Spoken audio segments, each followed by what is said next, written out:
Добрый вечер. В эфире информационный выпуск Амши-Кшара. Сегодня в программе. Министр внутренних дел Дмитрий Дбар восстановлен в должности. Соответствующий указ подписал сегодня президент Аслан Джани. Какая категория граждан попадает под действие программы «Жилище-2022»? Новый проект государственной целевой программы в скором времени начнет свою работу. Об организации учебного процесса в АГУ и о том, как в университете соблюдаются антиковидные меры. Генеральная прокуратура Абхазии не усматривает состав преступления в отношении Дмитрия Дбар. Об этом доложил президенту Абхазии генпрокурор Атгур Агрба. Как сообщает пресс-служба главы государства, Аслан Джани и Атгур Агрба обсудили результаты процессуальной проверки, проведенной в связи с инцидентом, произошедшим 30 сентября на набережной Сухума. Министр внутренних дел Дмитрий Дбар восстановлен в должности. Об этом заявил президент Абхазии Аслан Джани на встрече с Дмитрием Дбар. При этом глава государства отметил, что министр будет подвергнут дисциплинарному взысканию. Такого рода инциденты в дальнейшем недопустимы. Месяц страна живет и обсуждает данную проблему. Я принял решение о наложении на вас дисциплинарного взыскания. При этом вы остаетесь на должности министра внутренних дел сегодняшнего дня. Хотел бы высказать свое мнение по поводу инцидента, происшедшего 30 сентября. Я сам родился в семье ветеранов войны Республики Абхазия и рос в окружении ветеранов войны. С первого дня я хотел принести свои извинения ветеранам, которые участвовали в данном инциденте, но мне не предоставилось возможным это сделать. Пользуясь случаем сейчас, я хочу извиниться за то, что произошло. Это недопустимо и впредь не будет такое допущено. Хотел бы лично, конечно, руку пожать тем ветеранам, с кем произошел инцидент, но пока такой возможности нету, но я надеюсь, что это будет. С учетом наложенного взыскания на меня, я готов приступить к своим служебным обязанностям и впредь не допускать таких инцидентов, которые имело место 30 сентября. О мотивации принятого решения о восстановлении в должности министра внутренних дел Аслан Джани рассказал в интервью абхазскому телевидению. Я стараюсь быть объективным. В заключении генерального прокурора четко сказано о том, что в его действиях нет состава преступления. В отношении двух высокопоставленных сотрудников Министерства внутренних дел возбуждено уголовное дело. Там все идет своим чередом. Вы об этом знаете. Вот для того, чтобы принять решение, я должен взвесить все факторы. Как работало Министерство внутренних дел в период, когда этим министерством, этим коллективом руководил министр внутренних дел Дбар. Могу вам сказать, что в работе коллектива Министерства внутренних дел, это прежде всего заслуга коллектива и руководителя, обозначились некоторые тенденции, хорошие тенденции. Говорить о том, что они на этом этапе приняли уже необратимый характер, это неправильно. Но эти тенденции дорогого стоят. Если взвесить все «за», я хотел бы привести вам цифры. Например, краткий оперативный отчет за 9 месяцев 2021 года. По тяжким преступлениям, вот сравнительный анализ с 2020 годом, совершено тяжких преступлений 194. Значит, в 2020 году 233. Убийства с покушениями 8, раскрыто 6. В 2020 9, раскрыто 6. Значит, похищение граждан – одно преступление в 2021 году и в 2020 году 2 преступления. Изнасилование – одно преступление в 2021 году, а 5 преступлений таких было совершено в 2020 году. Хищение оружия и боеприпасов – тоже там нормальная тенденция. Кражи – 113 краж в этом году и 132 кражи в прошлом году за текущий период. Поэтому грабежи, хотел бы ваше внимание это обратить, 3 грабежа за этот период, за этот период 2020 года было 13 грабежей. Разбои, 3 разбоя в этом году, аналогичный период прошлого года 10 разбоев. Это все результат деятельности Министерства внутренних дел, в том числе министра внутренних дел. Поэтому с учетом совокупности факторов, с учетом того, что, к сожалению, к большому сожалению, нам не удалось примирить стороны. Но я надеюсь на то, что граждане понимают важность работы правоохранительных органов, важность поддержки правоохранительных органов. Я принял решение о наложении дисциплинарного взыскания на полковника Дбар и сохранении его на должности министра внутренних дел. На него будет наложено дисциплинарное взыскание, предупреждение о неполном служебном соответствии. И он приступит сегодня к исполнению своих служебных обязанностей. Таково мое решение. Хотел бы обратить ваше внимание. Полковник Дбар, занимая должность министра внутренних дел, ни разу не привлекался к дисциплинарной ответственности. Несколько раз поощрялся. Когда я принимаю решение о взыскании, я учитываю в том числе этот фактор тоже. Я обязан это учитывать. В интервью абхазскому телевидению глава государства также рассказал об итогах рабочей поездки в Москву. Смотрите интервью президента в нашей программе после выпуска новостей. Новый проект государственной целевой программы «Жилище-2022» в скором времени начнет свою работу. Но в Министерство соцобеспечения уже поступает множество заявлений. Претендовать на получение средств могут представители социально незащищенных слоев населения, не обладающие собственным жильем. Какая именно категория граждан попадает под действие программы, выясняли наши корреспонденты. Репортаж Симы Аргун. Доступное жилье для семей – тема весьма актуальна на сегодняшний день. В 2018 году были разработаны и утверждены 2 жилищные программы. По словам министра социального обеспечения Руслана Аджба, они были реализованы не в полной мере. Из-за пандемии у получателей возникли сложности с возвратом денежных средств. Новая же программа «Жилище-2022» объединяет ресурсы 2 предыдущих в одну. Кроме того, отменены условия возвратности предоставляемых средств. Мы проанализировали все это и пришли к такому выводу, что нам необходимо объединить 2 эти программы в одну, отменить возврат средств по программе «Жилище-2021», а также сократить круг лиц, для которых предусматривается данная помощь. На сегодняшний день в Министерстве социального обеспечения лежат порядка 800 заявлений. Каждый день люди приходят сюда, чтобы узнать более подробную информацию и подать документы на рассмотрение. Мы на съемной, потому что... Да, это акт надо будет составить, что вы такие-то живете на съемную квартиру. Подписать кто должен? Соседи подпишут. Да. Все, поняла. Программу запускают уже в этом году. На недавнем заседании правительства проект был одобрен и начнет свою работу после подписания документа президентом.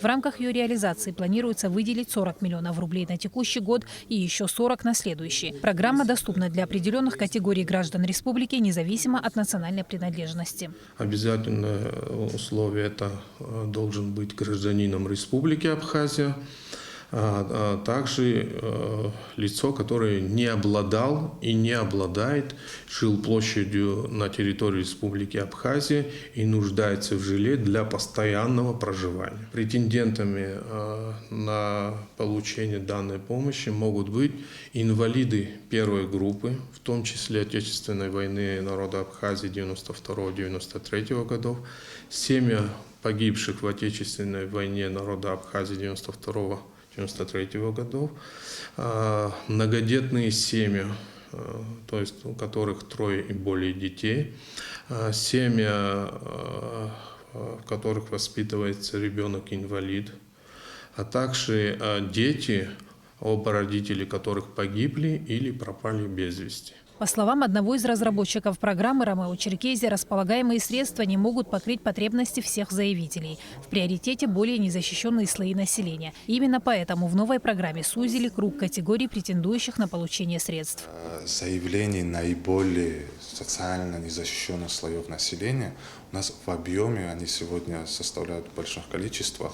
И чтобы мы могли более эффективно и точечно оказать помощь, была изменена данная программа. Ввиду того, чтобы мы помогли инвалидам первой группы, многодетным семьям, так как обратившихся граждан, зарегистрированных сегодня у нас в программе, то есть данная сумма, выделяемая 40 миллионов в год, она покрывает только эти, мы предполагаем только покрыть этих категорий в оказании финансовой помощи. То есть мы, к сожалению, возможности программы, они не позволяют сегодня всецело всем нуждающимся в жилплощади оказать финансовую помощь в ее приобретении. Новый проект государственной целевой программы «Жилище-2022» предполагает безвозмездную выдачу средств на приобретение жилья. Таким образом, на заявителя полагается 500 тысяч рублей и на каждого члена семьи еще по 100 тысяч, но не более 1 миллиона рублей на одну семью. При создании программы были учтены возможности государства и средняя ценовая категория жилья по стране. Это большое подспорье для социально уязвимых слоев населения, говорит Ромео Черкезия. Мы сегодня столкнулись с тем, что у нас огромная, очень сложная проблема с обеспечением жилплощади у граждан.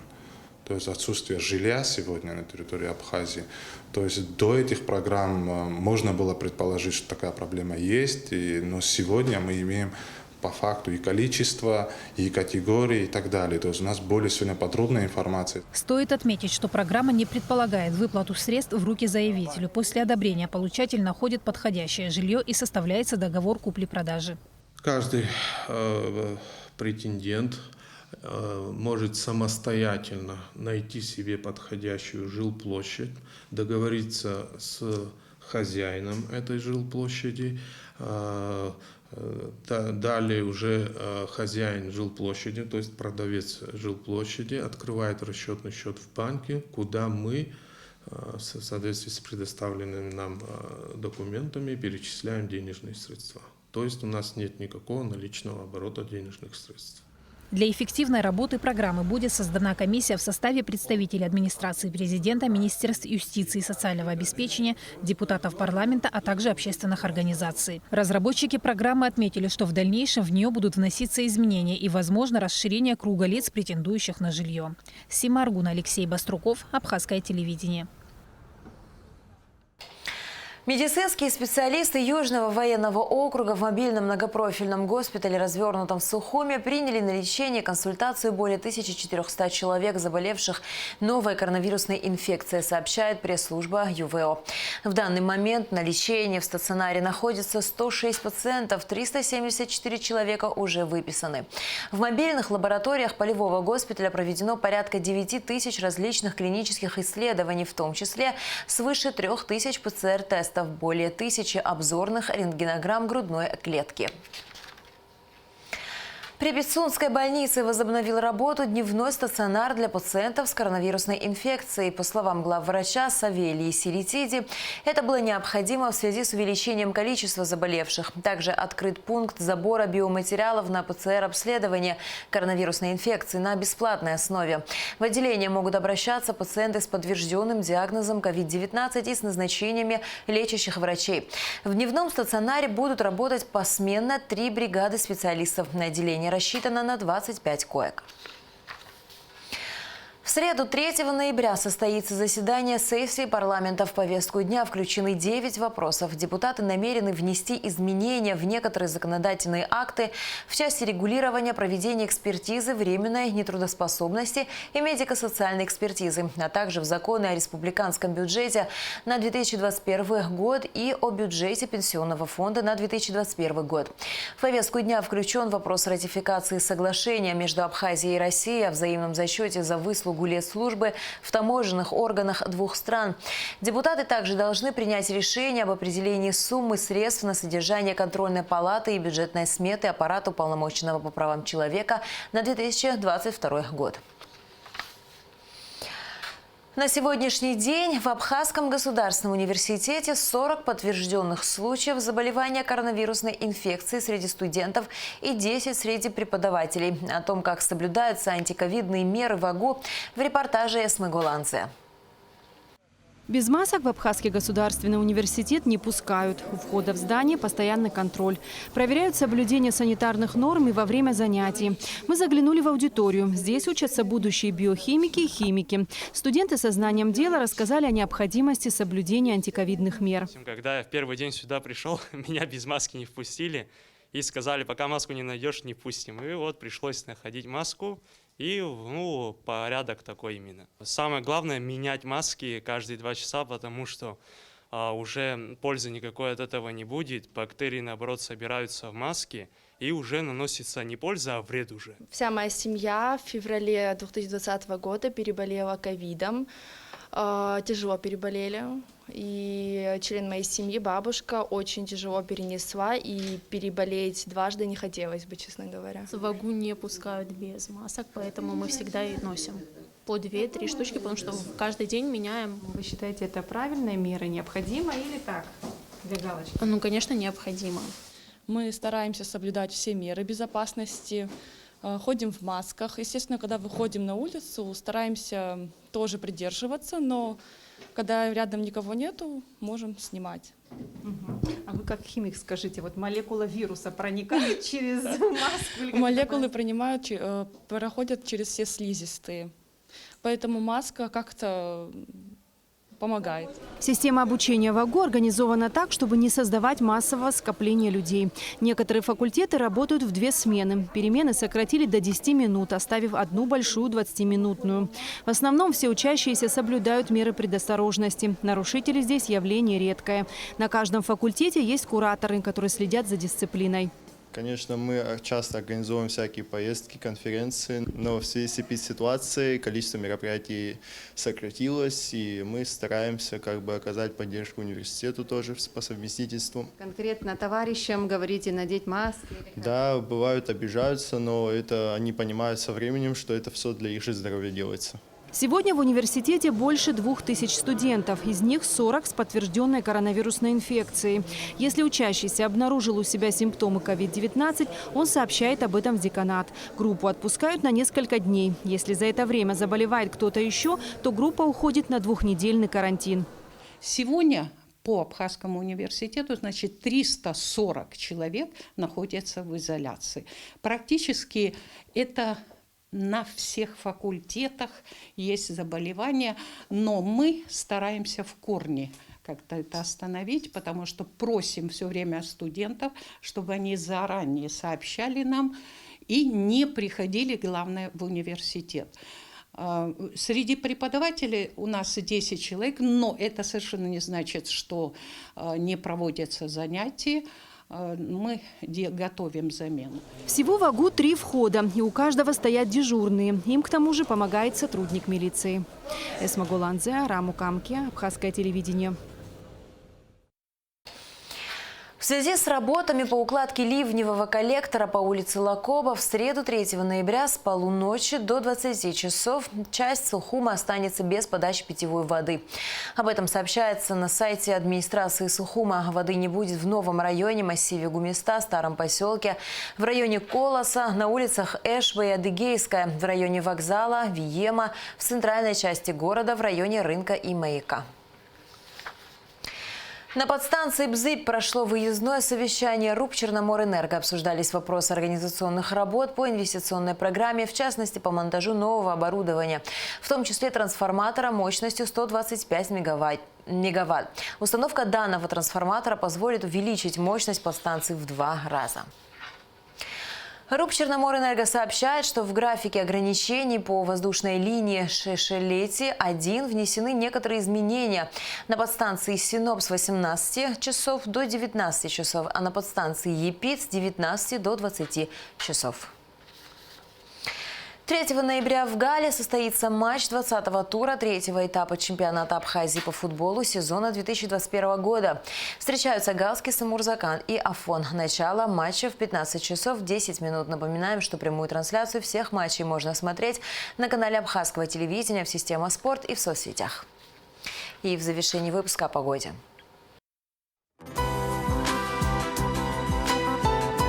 Сообщение Гидрометцентра: в среду 3 ноября в Абхазии ожидается облачная погода с прояснениями. Во второй половине дня пройдут кратковременные дожди, возможно, гроза. Температура воздуха ночью 10-15, днем 17-22 градуса. Температура морской воды 19 градусов.